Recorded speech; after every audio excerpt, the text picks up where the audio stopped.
folks, welcome back to On the Ball Report. Our special guest is a Philippine sports columnist, yes, from the SunStar newspaper, Noel Villaflor. And I hope I pronounced that almost in a French accent, but just forgive me, Noel. So, Noel, how we sort of got together, you and I, you wrote a great article about the Bundesliga, Bayern Munich. Just walk us through that.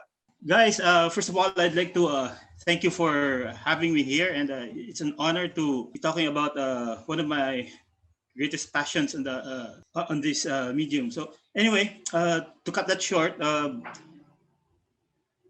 I wrote something about how Bayern's been doing lately in the Bundesliga, and they've been doing really great. In fact, they're leading the league right now, and after having an extremely incredible season last year, and a lot of things have been going on, including Hansi Flick's not winning the FIFA Best Football Coach award recently. It's caused a lot of controversy over there and here as well, with Jose Mourinho saying he should have won, and even the Liverpool coach acknowledging that Flick should have won. Mm-hmm. So thank you for having come across that piece that I wrote, but it's still ways too early before the season's going to end, but it's really heating up in Europe right now. And exactly.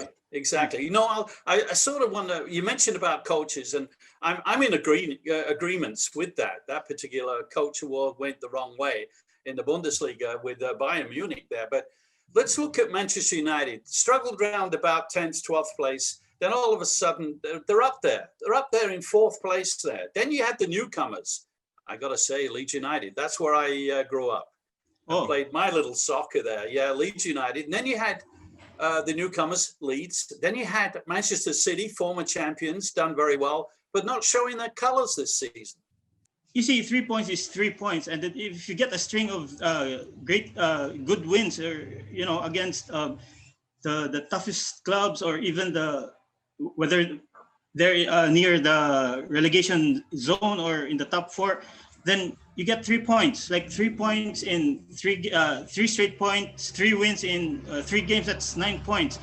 But it's a serious test right now for these clubs playing in a different environment because of the pandemic, right? And you see all these clubs, big clubs, struggling with a new scenario playing the games. But one thing that I've noticed, though, is how Arsenal is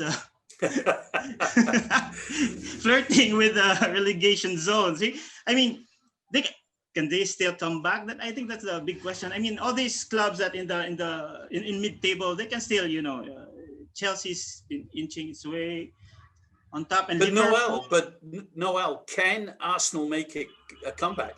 I mean, I'm just looking at the results today, and they played in the cup round. They're out the cup, which is surprisingly. Now, we got to remember that through your experience as well of covering these teams in Europe and UK, there is that the former assistant coach is now coaching Arsenal.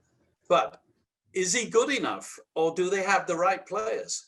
I think it's more of the attitude of wanting to break out from the doldrums, so to speak. I don't see much happening with Arsenal right now, like what you're seeing with, say, Liverpool, who's been really consistent, not just with having Coach of the Year Klopp at the helm, and then you have all this talent with let's say for example Liverpool. You have all this talent with like you're talking about Minamino and is that Sane vying for spots. They have so much talent, but on the other hand, Arsenal's depth seems lacking.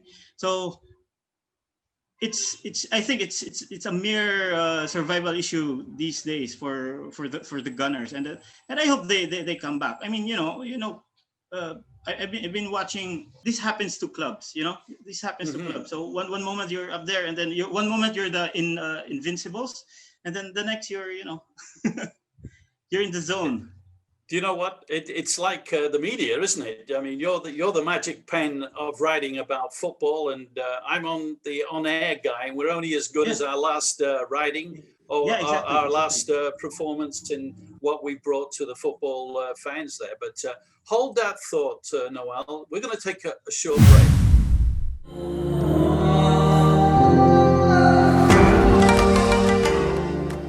History tells us a football started as a pig's bladder, which was kicked around as a game in the early 1600s in China.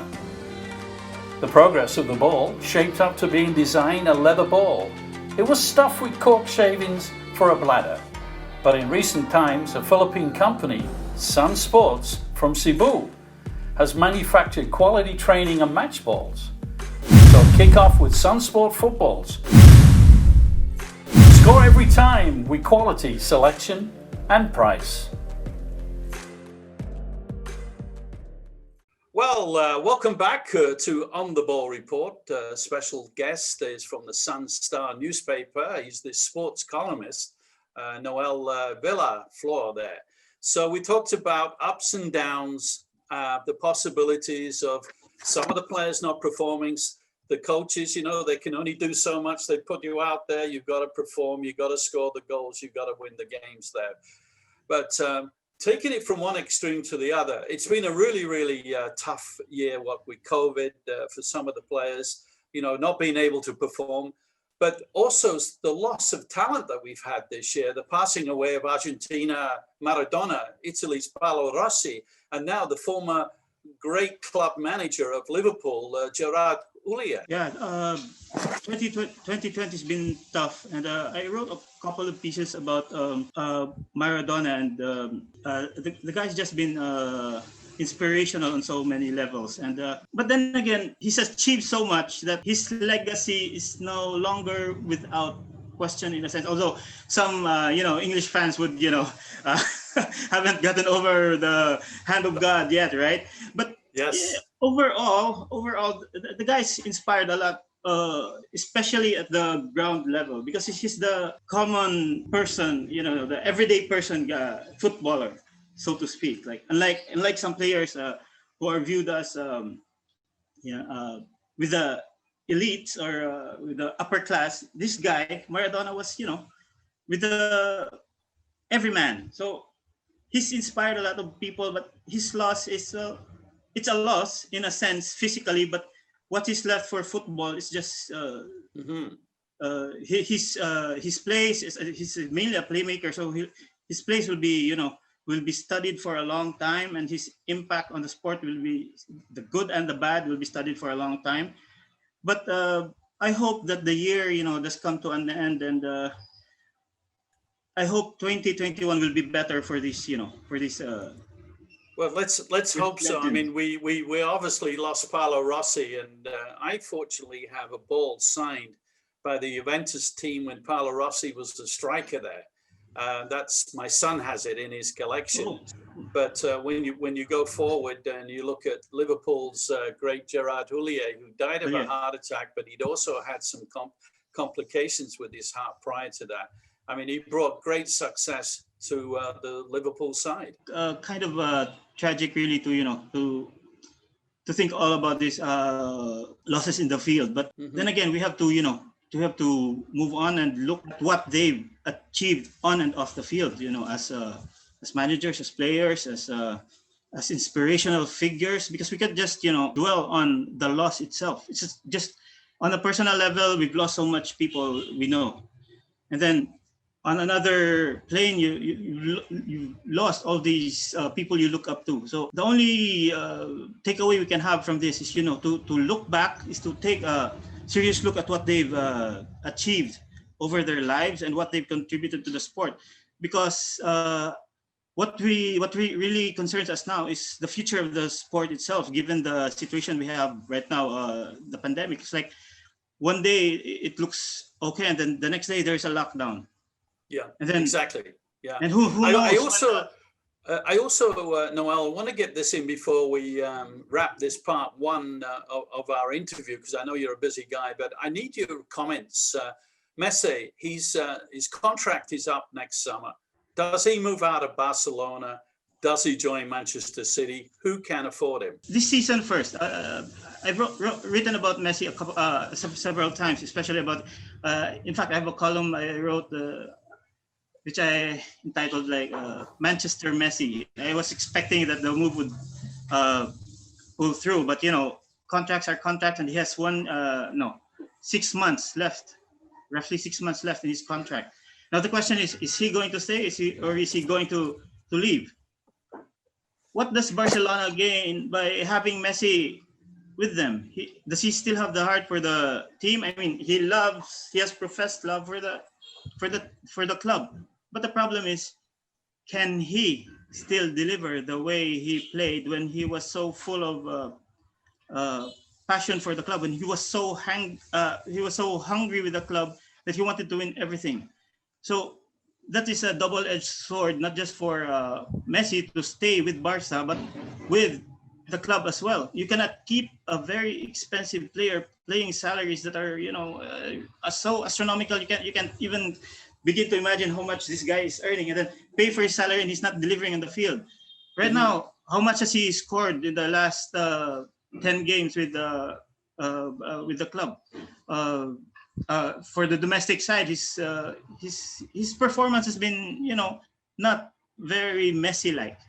He has still one goal to accomplish this season with Barca, though, and that's to win the Champions League. And I don't know how his coach is dealing with his current form and mindset right now. But he's been rested a couple of times, especially in the last 2 games against Kiev and the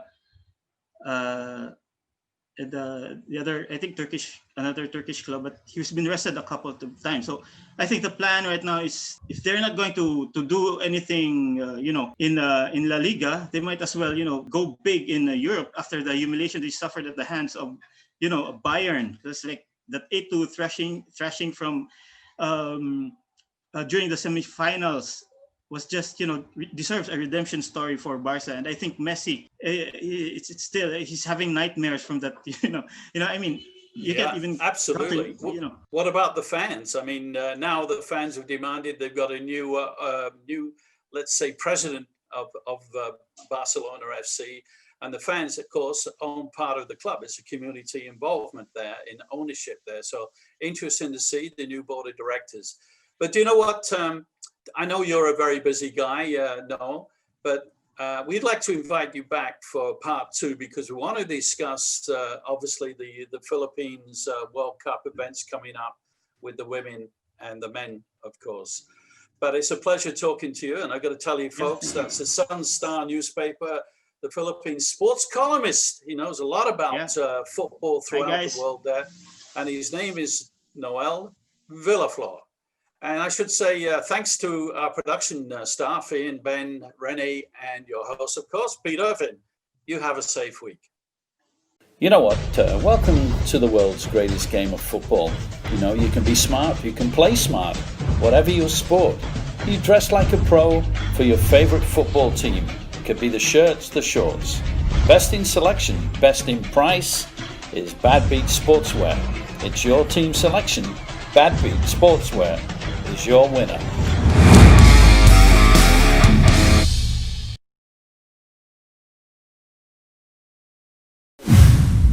Share, like, subscribe and ring the bell for news, interviews, breaking stories. Thanks for watching On the Ball Report.